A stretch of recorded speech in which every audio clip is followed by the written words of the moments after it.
Welcome to my channel watch and learn. So viewers, इस video में बात करेंगे एल्कोलॉजी के बारे में। एल्कोलॉजी क्या है, मेडिसिन के हवाले से इसका कंसेप्ट क्या है, इस वीडियो में इसी वे में आपको समझाऊंगी।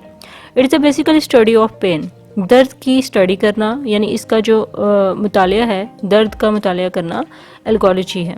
एल्कोलॉजी यानी पेन मैनेजमेंट की अगर बात करें तो ये एक ऐसी साइंटिफिक फील्ड है जो कि हर किस्म के दायमी और नामालूम और सीवियर किस्म यानी शदीद किस्म का जो पेन है, दर्द है, इन तमाम चीज़ों की एल्कोलॉजी में स्टडी की जाती है। जैसे कि दर्द एक ज़ाती तजुर्बा है और इस ज़ाती नौयत के इलाज के लिए डिफरेंट ट्रीटमेंट की ज़रूरत होती है। जैसे कि हेडेक है, कैंसर पेन है, शोल्डर पेन है, स्पाइन पेन है, यानी कि ये डिफरेंट किस्म की दर्द है जो इंसान को होती है बॉडी में।